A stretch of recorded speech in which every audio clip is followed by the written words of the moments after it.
പശ്ചിമേഷ്യൻ സംഘർഷം തുടരുന്നതിനിടെ UAE president Sheikh Muhammad bin Zayed Al നഹ്യാനും യുക്രൈൻ പ്രസിഡന്റ് വ്ളാഡിമിർ സെലൻസ്കിയും തമ്മിൽ കൂടിക്കാഴ്ച നടത്തി. UAE ഉൾപ്പെടെയുള്ള GCC രാജ്യങ്ങളിലേക്ക് നടത്തുന്ന ഇറാൻ ആക്രമണത്തെ ഇരു ഭരണാധികാരികളും അപലപിച്ചു.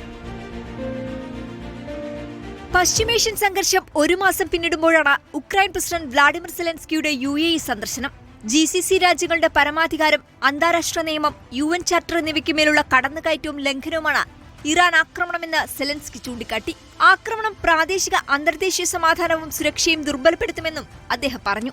സിവിലിയന്മാരെയും സിവിലിയൻ കേന്ദ്രങ്ങളെയും ലക്ഷ്യം വെച്ചുള്ള ഭീകരാക്രമണങ്ങളെ നേരിടുന്നതിൽ UAE നിശ്ചയദാർഢ്യത്തോടെ മുന്നോട്ടു പോകുമെന്ന് UAE president Sheikh Muhammad bin Zayed Al Nahyan പറഞ്ഞു. മേഖലയിലെ സംഘർഷങ്ങളും പ്രതിസന്ധികളും തടയാൻ UAEക്ക് പ്രതിബദ്ധതയുണ്ടെന്നും അദ്ദേഹം വ്യക്തമാക്കി. മേഖലയിലെ സുരക്ഷാ സംഭവവികാസങ്ങളെക്കുറിച്ചും പ്രാദേശിക അന്തർദേശീയ സമാധാനത്തിനും സുരക്ഷയ്ക്കും സംഘർഷം സൃഷ്ടിക്കുന്ന പ്രത്യാഘാതങ്ങളെക്കുറിച്ചും ഇരു നേതാക്കളും ചർച്ച ചെയ്തു.